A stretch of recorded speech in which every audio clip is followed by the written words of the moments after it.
జై గురుదేవి దత్త, శ్రీ గురుదత్త, జై గురుదత్తమ్మ. ఈరోజు మన వీడియో నాన్న. ఎంత అద్భుతం కదా పేరు. నా జీవితంలో నాకు చాలా ఇష్టమైన పేరు నాన్న. ఎందుకంటే నాన్నకు ఒక ప్రత్యేకమైన స్థానం ఉంది. మరి అమ్మకు లేదా? అమ్మకు ఉంది. కానీ అమ్మది కనిపిస్తుంది, నాన్నది కనిపించదండి. నాన్న మనందరి కోసం, మన కోసం త్యాగం చేస్తారు తన బిడ్డల కోసం, అది కనిపించదు. కానీ తల్లి చేసే అక్కడ మన కోసం త్యాగం చేసేది కావచ్చు, ఇంట్లో స్కూల్ పంపించేది కావచ్చు, మనకు భోజనం చేసి పెట్టేది కావచ్చు, మన కోసం తప్పించేది కావచ్చు. ఇదంతా తల్లి ప్రేమ బయటికి కనిపిస్తుంది, తల్లి ప్రేమ బయటికి కనిపించదు. అలా ప్రతి ఒక్క జీవితంలోనూ తల్లి తండ్రి యొక్క పోస్టు చాలా పెద్దవి, అద్భుతమైనవి. జీవితంలో ఆ భగవంతుడు మనందరికి ఇచ్చిన వరాలు. నా జీవితంలో ఇప్పుడే మా సత్సంగంలో కూడా చెప్పాను, మళ్ళీ ఎందుకో చూడని వాళ్ళు ఉంటే చూస్తారు కదని యూట్యూబ్లో చేస్తున్నాను అనిపించింది, చేయాలనిపించి చేస్తున్నాను. సరే, మీ అందరూ ఈ వీడియో నచ్చినట్టయితే లైక్ చేయండి, షేర్ చేయండి, కామెంట్ చేయండి. మీరందరూ చేస్తున్నారమ్మా. చాలా నాకు మీరు కనిపించే నా దేవుళ్ళు మీరే.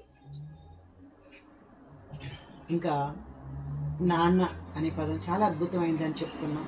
నా జీవితంలో నాన్న పోస్ట్ చాలా అద్భుతం. మా నాన్నకి నేనంటే చాలా చాలా ఇష్టం.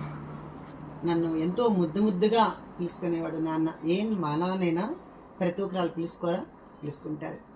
కానీ మా నాన్నకి నేను పెద్ద కూతురు. పెద్ద కూతురు అనేప్పటికి ఒక ప్రత్యేకమైన ప్రేమ వస్తుందండి. ప్రతి చిన్న బిడ్డలు కావచ్చు, ఎవరికైనా వస్తుంది. తల్లి ప్రేమలో తండ్రి ప్రేమలో తారతమ్యాలు ఉండవు. కానీ ఒక్క పిసరు ఎందుకో అనిపిస్తుంది, ఆ బిడ్డకు అనిపిస్తుంది, మరి తండ్రికి అనిపిస్తుంది, మరి తెలియదు, కానీ అలా అనిపిస్తుంది. నేనైతే మాత్రం గట్టిగా నమ్ముతాను, మా నాన్న నేనంటే చాలా ఇష్టం అని చెప్పి నమ్ముతాను. అంత ఇష్టం. తర్వాత మా నాన్నగారు శరీరం వదిలి ఒక 16 సంవత్సరాలు అయింది. ఆయన తర్వాత నా భర్త పెళ్ళైనప్పటి నుంచి కూడా కానీ మా నాన్న ఎలా చూసేవాడో నన్ను ఇష్టంగా, అంత ప్రేమగానే నా హస్బెండ్ అలా చూసుకున్నారు. నాకేం కావాలో ముందుగా గుర్తించి నా హస్బెండ్ కూడా నాకు అలాగే చూశారు. ఇంకా మా హస్బెండ్ తర్వాత ఆయన ఒక 4 ఏళ్ళు అయింది ఆయన శరీరం వదిలి. తర్వాత నా కొడుకు నన్ను మా నాన్నలాగా, నా హస్బెండ్ లాగా చూసుకుంటాడండి. నా బిడ్డ నాన్న చూసుకోవడం వేరు, కానీ భర్త చూసుకోవడం చాలా రేర్గా దొరుకుతుంది. నా భర్త నన్ను మా నాన్నలాగా చదివించాడు. నేను 7th క్లాసే అనమాట. అప్పుడు నేను చదవను అంటే ఇంకా 2 ఏళ్ళ తర్వాత పెళ్లి చేసేస్తారు, అయిపోయింది. ఇంకా నేను చదవను అంటే మాన్పించేశారు నాన్న వాళ్ళు. ఇంకా మా వారు నన్ను 7th నుంచి MA BEd చదివించారండి. ఒక నాన్న పోస్ట్ తీసుకున్నారండి నాన్న. ఎన్నో చోట్ల సత్సంగాలు, దేనికైనా నా ప్రోగ్రామ్స్కు అన్నిటికీ తను వచ్చేవారు. లేకపోయినా నన్ను డ్రైవర్ని ఇచ్చి నువ్వు వెళ్ళు పలానా చేస్తావని నన్ను ఎంతో ఎంకరేజ్ చేసి నన్ను ఈ స్థాయిలో పెట్టినారండి నా భర్త అని నాన్న. ఎందుకు భర్త నాన్న అంటున్నావేమో అని మీరు అడుగుతారు. కానీ భర్త భరించేవాడే, భర్త రెస్పాన్సిబిలిటీ చూస్తాడు. కానీ చాలామందిలో అంటే భార్యకున్న పాపం తనకు ఏమైనా చెయ్యాలి అనుకుంటే కొంతమంది భర్తలు ఏం చేయలేవులే అంటూ ఉంటారు. కానీ నా భర్త నా గురువు, నా ఫిలాసఫర్ అండ్ నా గైడ్. నువ్వు చేస్తావు, నువ్వు చేయగలుగుతావు, ఏం అనుకోవద్దు, నువ్వు చేస్తావు అంతే అని నన్ను ఎంత ఎంకరేజ్ అంటే, ఏం ఫ్లైట్లో ఆడవాళ్ళు నడపట్లేదా, ట్రైన్లో ఆడవాళ్ళు నడపట్లేదా, ఎక్కడికెక్కడికో దేశ విదేశాలకు ఒక్కరే వెళ్ళట్లేదా, ఎందుకు నథింగ్ ఈజ్ ఇంపాసిబుల్ అని నాకు ఎంతో ధైర్యాన్ని నేర్పోస్తారండి. చాలా చాలా అద్భుతం అన్నమాట. తర్వాత నా బిడ్డ కూడా నువ్వు చేస్తావమ్మా, నువ్వు ఎందుకు చేయలేవు, చేస్తావు అని అడుగడుక్కు నా బిడ్డ కూడా అద్భుతంగా నాకు ఎంత ఎంకరేజ్ అంటే, నా కొడుకు మరొక నాన్న అయ్యాడండి నాకు. నా భర్త మరొక నాన్న అయ్యాడండి నాకు. నా కొడుకు విషయంలో నేను చాలా అదృష్టవంతురాలిని. నాకేం కావాలా, నాకేమి ఇష్టమో అవన్నీ తెలుసుకొని ప్రవర్తిస్తాడు. నేను ఏడిస్తే అసలు చూడలేడు, ఎందుకు మా ఏమి కాదు అని చెప్పేసి ఎలాంటి కష్టానైనా తనతో నేను షేర్ చేసుకుంటానండి. నా పర్సనల్గా నన్ను ఎవరైనా ఏమన్నా అన్నా కూడా చూడు నాన్న ఇలా అన్నారు అని నా బిడ్డతో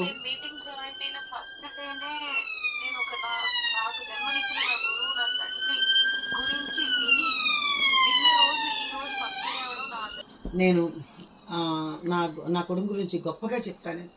నా మీద ఏ వాళ్ళని ఇవ్వడండి. చూడండి, పర్సనల్ విషయాలు కూడా కూతురికి చెప్పుకుంటారు ఎవరైనా, కానీ నా కూతురికి చెప్పుకుంటా, అన్ని ఏదైనా బాధలున్నా చెప్పుకుంటా. కానీ ఎక్కువ భాగం నేను నా కొడుకుతో స్పెండ్ చేస్తానన్నమాట. దేనికంటే ఆ, నన్ను ఇప్పటిదాకా ఒక మాట తోలునాడి మాట్లాడలేదండి నా పిల్లలు. ఒక మాట నన్ను బదులు మాట్లాడలేదు. నా కొడుకు నన్ను అంత గొప్పగా గౌరవిస్తాడు. నా హస్బెండ్ చనిపోయినాక ఎవరి కోసం బ్రతకాలి, ఇంకా ఎందుకు నాకు ఈ జీవితం అని ఒక డిప్రెషన్లో ఉంటే, ఏం కాదు మా అని చెప్పేసని, నువ్వు బతకాలి, నువ్వు నా కోసం ఉండాలి అన్నట్లాగా తను ప్రవర్తిస్తే నిజమే, తన కోసం నేను ఉండాలి అనుకున్నాను. ఎందుకంటే ఆడపిల్ల పెళ్ళైపోయింది, తన భర్త తన పిల్లలు తను చూసుకుంటుంది, కొన్ని రోజులకు మర్చిపోగలుగుతుంది. తనకి ఉంటుంది బాధ, లేదని కాదు, తను కొంచెం మర్చిపోగలుగుతుంది. మా బాబు ఏమైనాడంటే విపరీతమైన డిప్రెషన్లోకి వెళ్ళిపోయాడు ఆయన ఇదైనాక. కాబట్టి అమ్మో, ఆయన లేకుంటే ఇలా అయిపోయాడు, ఇంకా నేను లేకుంటే ఏమవుతాడో అని వాడి కోసమే నేను కొంచెం ధైర్యం తెచ్చుకొని, వాడి కోసమే నేను ఏమైందిలే నాన్న, ఇట్లా బతకాలి అట్లా బతకాలి, నేను వాడి ధైర్యం చెప్తూ, వాడు నాకు ధైర్యం చెప్తూ, నా పిల్లలతో నాకు ధైర్యం చెప్తూ, ఇలా మేము ముగ్గురం కూడా ఒకరికొకరు అలా ఉండగలిగామండి. అంత గొప్పది నాన్న స్థానం. చాలా అద్భుతం అనమాట. నాకు చాలా ఇష్టమైన ఇది. అలాగే అందరినీ కూడా చాలామంది నేను నాన్నగారు నాన్న అని పిలుస్తూ ఉంటానన్నమాట. వాళ్ళ వయసుతో సంబంధం లేకుండా నాకు నాన్న అని పిలుస్తూ ఉంటాను.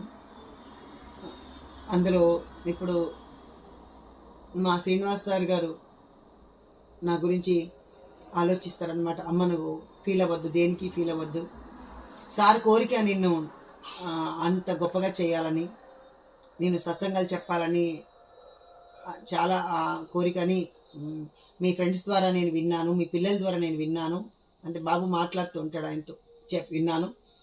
కాబట్టి మనం ఇంకా మంచి మంచి ప్రోగ్రాంలు చేద్దాం. మనం ఇలా చాలా సత్సంగాలంతా మీకు మంచి సబ్జెక్ట్ ఉంది, దాన్ని వెలికి తీస్తాను, దాన్ని నేను చెప్పి అందరితో మాట్లాడించి అలా చేద్దాం, ఒక ప్రోగ్రాం చేద్దామన్నాను. వెన్నంటూ ఉండి నా వెన్ను తట్టి నిలబడుతున్నారండి సారు నా గ్రూప్లో.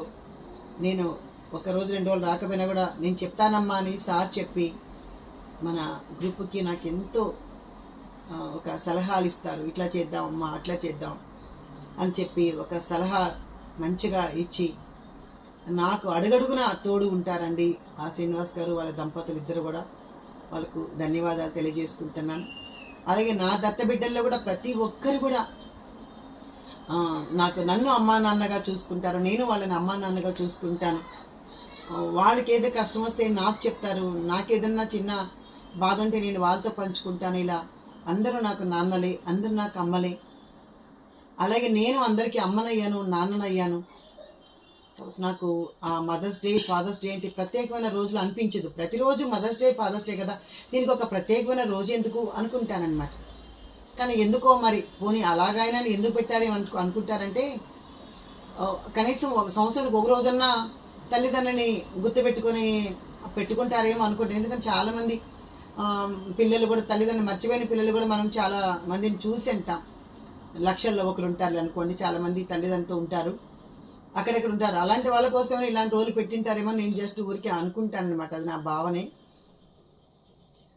నేను ఏదో ఒక పోలీస్ ఆఫీసర్ చెప్తున్నారు ఒక వీడియోలో చూస్తే, ఒక తండ్రి అడుగుతున్నాడంట, నాన్న నేను చచ్చిపోతే ఏడుస్తావా, నేను చనిపోతే ఏడుస్తావా అని అడుగుతున్నాడు. ఆ అంటే ఆ తండ్రి అడుగుతున్నాడంట ఆ పిల్లవాడిని. ఆ పిల్లవాడు అంటున్నాడు, నాన్న నేను అసలు పొరపాటుని ఏడవను, నేను పొరపాటున నేను అసలు ఆ పని చేయను అంటున్నాడు. ఇంకా ఆ తండ్రికి కోపం వచ్చి, ఎంతటి కర్కుడిరా, ఎంతటి కషాయవాడిరా, ఎంతటి ఇదిరా, కనీసం నేను చచ్చిపోతే నువ్వు ఏడవా అని అన్నాడట ఆ తండ్రి. దానికి ఆ పిల్లవాడు ఏం సమాధానం చెప్పి ఉంటాడు అనుకుంటున్నారు? ఆ పిల్లవాడు ఏం చెప్పాడంటే, నాన్న నువ్వు చనిపోతే ఏడిస్తే నువ్వు చూస్తావా, నాకు తెలీదు, చూడవు కదా, మరి నేను ఏడ్చేది నీకు ఎట్లాగా అనిపిస్తుంది, కానీ నువ్వు బ్రతుకున్నప్పుడే నేను ఏడవకుండా చూసుకుంటానా నిన్ను నేను అన్నాడట. బా, ఆ తండ్రి షాక్ అంట, ఆశ్చర్యపోయినాడంట. నిజం, తల్లిదండ్రులు బ్రతికున్నప్పుడే చూడండి, బ్రతికున్నప్పుడే వాళ్ళని ప్రేమగా చూడండి, చచ్చిపోయిన తర్వాత వాళ్ళకి ఒక పెద్ద పెద్ద గిఫ్ట్లు ఇస్తున్నారు, పెద్ద పెద్ద ఏమేమో పంచుతున్నారు, లేదంటే వాళ్ళకి కర్మలకి ఏదో చేస్తున్నారు. తర్వాత కాశీకి వెళ్ళి గంగలో కలుపుతున్నారు, వాళ్ళ యొక్క అస్థికల్ని కలుపుతున్నారు, చాలా చేస్తారు. కానీ అవి వాళ్ళు చూస్తారో చూడరు, వాళ్ళకి ఆత్మకు తృప్తికరం మీరు చేస్తున్నారు. బ్రతుకున్నప్పుడు వాళ్ళ ఆత్మకు తృప్తి లేకుండా చేసి ఏం ప్రయోజనం చెప్పండి? లేనప్పుడు కాదండి మనం తలుసుకొని కుమిలిపోతుంటాం. ఉన్నప్పుడు వాళ్ళని చూడం. కనీసం వాళ్ళకి ఒక ఫోన్ చేయం మనం. రోజుకొక ఫోన్ చేస్తే అబ్బాయి ఏంటి మా అమ్మ రోజు ఫోన్ చేసి విసిగి చంపు తింటాంది, పని పట్టలేదా అనుకుంటాం. కానీ వాళ్ళు ఫోన్ చేసి అయ్యరే ఎందుకు చేసిందో నా బిడ్డ కానీ అని చెప్పేసి, నా తల్లి ఎందుకు చేసిందో, నా తండ్రి ఎందుకు చేశాడని ఒక చిన్న ఆలోచన ఆలోచిస్తే ఎంత అద్భుతమో కదా. వాళ్ళు అదే కోరుకుంటారు తప్ప వాళ్ళు మీ నుంచి నగలో లేదంటే డబ్బులు అవేమీ కోరుకోండి, నువ్వు బాగున్నావా లేదా అని ఒక క్షేమమే కోరుకునేది మాత్రమే తల్లి తండ్రి. ఇంక ఏదైనా సరే మనం ఆ చిన్నప్పుడు అంటారు, ఒక శాస్త్రం ఉండేది, భార్య జోబి చూసి అన్నం పెడుతుంది, తల్లి ఆ ప్రేమ చూసి అన్నం పెడుతుంది అనేసి. ఆ తండ్రి అంతే బాధ్యత చూసి పెడతారనుకొని. అదైతే నాకేం తెలియదు, కానీ భార్య అంతే ప్రేమతో చూస్తుంది, తర్వాత అలాగే తల్లి అలాగే చూస్తుంది, తండ్రి అలాగే చూస్తుంది. ప్రతి ఒక్కరు ఇంట్లో ఒకరికొకరు ఇచ్చుకునే ప్రేమ గౌరవాలండి అవన్నీ. కాబట్టి భర్త ఎక్కడ పోతే నాకేమి అనుకొని, భార్య ఎక్కడ పోతే నాకేమనుకొని, తల్లిదండ్రులు ఎక్కడ పోతే నాకేమనుకొని, పిల్లలు ఎక్కడ పోతే నాకేమనుకొని, ఇలా ఉంటే అది సంసారమే అనిపించుకోదు. కాబట్టి వీళ్ళు మా ఇంట్లో ఒక చిన్న మేము అలవాటు చేసాం పిల్లలకి. అది తప్పు ఒప్పు అది తప్పు కరెక్ట్ అనుకున్నాం, ఇప్పుడు అదే కరెక్ట్ అనుకుంటాం. ఇప్పుడు భర్త అన్నం తినలేదనుకోండి, ఇప్పుడు మనం వచ్చి తింటాళ్ళి అనుకుంటాం. లేదా భార్య తినలేదనుకోండి, బయట ఎక్కడ తినిందో లేదంటే ఏదో తినిందిలే కానీ అనుకుంటాం, ఏం కామెంట్ సరదా కావడం అనుకుంటాం. కానీ మా జనరేషన్ అప్పుడు అయితే, ఇప్పుడు కూడా అలా ఉన్నారేమో నాకు తెలియదు, చాలామంది ఉంటారు. కానీ చాలామంది అయితే అయ్యో మాకైతే ఏమనుకునే వాళ్ళం అంటే, ఎవరైనా పక్కింటి వాళ్ళకి చిన్న గారిలోకి 4 ఇచ్చినా 5 ఇచ్చినా కూడా దాన్ని ఇంటికి పెద్దగా వచ్చినాక అక్కడ పెట్టేసి అందరూ తీసుకొని షేర్ చేసుకునేవాళ్ళం అని. అందరూ తీసుకొని ఇదిగో అంటే పక్కన వాళ్ళు ఏదైనా ఇచ్చినా కూడా అంటే దాని ఇంకా మన ఇంట్లో చేస్తే మనం వదిలి తినేస్తామా, అలా అంత ఇదిగా ఉండేవాళ్ళం. కానీ ఇప్పుడైతే అలా లేదండి, భర్తే, భార్య పిల్లలే. అసలు చాలా అది అంటే సమాజం కూడా అలా అయిపోతుంది అనిపిస్తుంది. కానీ తల్లిదండ్రులు ఉన్నప్పుడే వాళ్ళని ప్రేమించండి, వాళ్ళని అభిమానించండి. వాళ్ళు ఏమడుగుతారు చక్కగా వాళ్ళని సరదాగా అలా ఎక్కడికో చోటు తీసుకెళ్ళి తిప్పండి. మనకున్న దాంట్లో వాళ్ళతో స్పెండ్ చేయండి, టైం స్పెండ్ చేయండి. కనీసం ఎక్కడికి మీరు తీసుకెళ్ళి తిప్పలు తిప్పక్కల, కనీసం మనం టైంని వాళ్ళతో ఒక్క 10 నిమిషాలు స్పెండ్ చేస్తే చాలు. మనం 24 గంటలు ఈ యొక్క ప్రాణం లేని ఈ సెల్తో గంటలు మనం స్పెండ్ చేస్తామే, మన తల్లిదండ్రి కోసం మనం 10 నిమిషాలు మనం స్పెండ్ చేయలేమే అనిపిస్తుంది. కానీ చనిపోయిన తర్వాత కుమిలి ఏడ్చి ఏం ప్రయోజనం? తల్లి వచ్చేస్తుందా, తండ్రి వస్తాడా? కాదు కదా. కాబట్టి తల్లి తండ్రి చాలా పెద్ద పోస్టులు మన లైఫ్లో భగవంతుడు ఇచ్చిన పెద్ద పోస్టులు ఏదైనా ఉన్నాయంటే ఆ రెండండి నిజంగా. కానీ దానికి అంతటి విలువిచ్చి ప్రతిరోజు ఒక ఫాదర్స్ డే, ప్రతిరోజు ఒక మదర్స్ డే అనేలాగా మనం ప్రవర్తించాలి. ఎందుకంటే మొట్టమొదటి గురువు తల్లి. చూడండి ఇక్కడ ఏం చెప్పాలా, ఫస్ట్ దేవుడని చెప్పేశారా? కాదు, తల్లి, తండ్రి, గురువు 3వది, దైవం 4వదండి. తల్లికి అంత ఇంపార్టెంట్. తల్లే మన మొదటి గురువు. మనం ఇంట్లో ఎలా ఉండాలి, బయట వాళ్ళతో ఎలా ఉండాలి, ఇవన్నీ మంచి బోధించేది తల్లి. తల్లి చెప్తుంది. అడుగులు వేసి నడవడంతో మొదలుకొని ప్రతిదీ తల్లి ఆ ప్రేమతో మనకు నింపుతుంది. ఇంకా తండ్రి గురువు. తండ్రి విద్యాబుద్ధులు చెప్పించడంలో కానీ, ప్రతి బాధ్యతలో కానీ ప్రతిదీ తండ్రి. తను తినకుండా కూడా నా బిడ్డకు పెట్టాలి అనుకొని చూసేవాడి తండ్రి. ఇంకా గురువు దగ్గర జ్ఞానం నేర్చుకుంటాం, దైవం దగ్గర అన్నీ నేర్చుకుంటాం. కాబట్టి తల్లి, తండ్రి, గురువు, దైవాన్ని ఎప్పుడూ మనం మర్చిపోకుండా ఉంటే మన జీవితం అంతా ధన్యమే అని. అలాగే ప్రతిరోజు కూడా మదర్స్ డే, ఫాదర్స్ డే అంటే ప్రతిరోజు అమ్మతో నాన్నతో ఆనందంగా గడపాలని ఎందుకో చిన్న వీడియో చేయాలనిపించింది. కాబట్టి ఇది అందరూ అలా ఉంటారు, మేమంతా అలా లేవమ్మా అని అనొద్దండి, అందరూ అలా ఉన్నారు. కానీ ప్రత్యేకించి ఈరోజు ఒక ఏదో దినమని పెట్టారు కాబట్టి మీ అందరితో నేను ఒక సరదాగా పంచుకుంటున్నాను. తల్లిని చూసే అదృష్టం ఎంతమందికి వస్తుంది అని చెప్పి అనుకోండి. ఎందుకంటే ఇప్పుడు ఓల్డ్ సోమ్లో చేర్చేస్తున్నాం, మా తల్లికి బాగలేదు, డైపర్లు మార్చడం మా వల్ల కావట్లేదు అని అనుకుంటాం. మరి నువ్వు చిన్నప్పుడు మోషన్కి వెళ్తే, నువ్వు చిన్నప్పుడు దీనికి వెళ్తే నీకు డైపర్లు మార్చలేదా, ఇప్పుడైనా డైపర్లు వచ్చినాయి. మా స్థితిలో అయితే ఒక పాత గుడ్డలతో దాన్ని ఉతికి మళ్ళీ ఆరేసి మళ్ళీ మేము అదే గుడ్డలు వాడుకునే వాళ్ళం అండి. మరి ఆ యొక్క మలాన్ని మరి ఉతకాలంటే మరి మనకు అసహ్యం పుట్టదా? మరి పెద్దవాళ్ళు అయిన తర్వాత ఆ పెద్దవాళ్ళు వృద్ధాప్యంలో వాళ్ళు మలానుకో లేదంటే వాళ్ళు ఒక యూరిన్ పోస్తే మనం అయ్యో అని అసహించుకొని, అబ్బో మేము తినలేకపోతామని అసహించుకుంటామే. మరి వాళ్ళు ఏ అసహించుకున్నారండి మన వాళ్ళని? కాబట్టి ఇప్పుడు మనం అలాంటివి చేసుకోకూడదండి. మనకు దేవుడిచ్చిన వరాలుగా భావించుకోవాలి. వృద్ధాశ్రమాలంతా తీసి పారేసి తల్లిదండ్రులతో స్పెండ్ చేయండి, తల్లిదండ్రులతో ఉండండి. అది అద్భుతాలు. ఏమంటే ఆడపిల్లని పిలిచామనుకోండి పండగ, అయ్యో నా భర్త, నా ఇంట్లో నా పిల్లలు, మరి నువ్వు అలాగే వచ్చావా, మరి నీ తల్లిదండ్రులకి అని అడుగుతున్నారు. మరి బిడ్డను అడుగు, అదేంటమ్మా అలా అంటున్నావు, కొడుకుని అడిగితే అమ్మా అదేంటమ్మా మరి మాకెక్కడ కుదురుతుంది రావడానికి అంటున్నారు. మరి పండగకు రాలేకుండా, పబ్బానికి రాలేకుండా, ఏ మంచి చెడ్డకు రాలేకుండా ఆ బిడ్డలు పోలేకపోతే ఆ తల్లిదండ్రుని నరకం చూసుకొని ఎదురు చూస్తే నా కొడుకు ఎప్పుడు వస్తాడా, నా కూతురు ఎప్పుడు వస్తాను ఎదురు చూసుకుని ఆ తల్లిదండ్రులు మనం ఇచ్చే మదర్స్ డే గిఫ్ట్ ఏముంది? మరి మదర్స్ డే అంటున్నారు. ఏం మదర్స్ డే, ఏం ఫాదర్స్ డే చెప్పండి. కాబట్టి అలా కాదు. ఒక కొన్ని రోజులన మీ వృత్తి కుదరలేదు, మీ యొక్క బాధ్యతలు కుదరలేదు, కానీ కొన్ని డేస్ అయినా వాళ్ళతో హ్యాపీగా ఎంజాయ్ చేయండి. నిజంగా నా కోడలను చూసి నేను ఎంత నేర్చుకున్నానంటే అంత నేర్చుకున్నాను. నీ కోడలు ఊసేందుకు మా మధ్యలో అంటారేమో. నా కోడలు పెళ్ళైనా సరే, నా దగ్గర గుడివాడలో ఉన్నా సరే, ఎక్కువ కాలం వాళ్ళ మమ్మీతో వాళ్ళతో స్పెండ్ చేసిందండి. తను విజయవాడ. తను చెప్పింది, మళ్ళీ నేను లండన్ వెళ్ళిపోతే అమ్మ వాళ్ళని నేను మిస్ అయిపోతాను కదా, కాబట్టి అని చెప్పేసి అని తను వారానికి ఒక రోజు తను ఎక్కువగా నిజం మాట్లాడితే వాళ్ళతో స్పెండ్ చేసి, నిజమే కదా నాకు ఇప్పుడు అనిపిస్తుంది, నిజమే కదా మన ఇంట్లో అంటే మనల్ని ఎప్పుడైనా మిస్ అవునా అవ్వకపోయినా మన బిడ్డలు అది వేరు, కానీ వాళ్ళమ్మను వాళ్ళ నాన్న తను మిస్ అయిపోతుంది కదా. అట్లాంటప్పుడు మనం ఏం చేస్తామంటే వాళ్ళు ఫారెన్ నుంచి వచ్చినా సరే మా ఇంట్లో ఉండేదే మా కోడలు అయ్యో అని అనుకోవద్దండి. ఎందుకంటే వాళ్ళ పేరెంట్స్తో నీ బిడ్డ నీతో ఎంత గడపాలనుకుంటాడో వాళ్ళ పేరెంట్స్తో వాళ్ళు తను కూడా అలాగే గడుపుకోవాలి అనుకుంటుంది. కాబట్టి ఎక్కువ వాళ్ళ పేరెంట్స్తో ఉండడానికి మనం ఎక్కువ చేయాలి తప్ప మనం దాన్ని కూడా నెగిటివ్గా మనం చెప్పుకోకూడదమ్మా. ఇవన్నీ కూడా మన జీవితం అనుభవంలోనికి వస్తేనే మనకు తెలుస్తుంది తప్ప ఇవేం కాదు. కాబట్టి ప్రతి ఒక్కరు కూడా మనం అందరం ఎట్లా పేరెంట్స్ మిస్ అయిపోయాను, నేనైతే మిస్ అయిపోయాను, చాలా మిస్ అయిపోయాను. లేరు నాకు ఇప్పుడు చేసుకుందామన్నా లేరు, ఆ సేవ చేసుకుందామన్నా లేరు. కానీ సేవ చేసుకునే అదృష్టం ఉన్న వాళ్ళు మాత్రం 6 నెలలు కొడుకు దిగరు, 6 నెలలు కూతురు దిగరు, లేదంటే 6 నెలలు ఇంకొక పెద్ద కొడుకు దిగరు, 6 నెలలు చిన్న కొడుకు దిగరు, ఇలా పంచుకోకుండా ఆ తల్లిదండ్రిని ప్రేమతో పెంచుకోండి.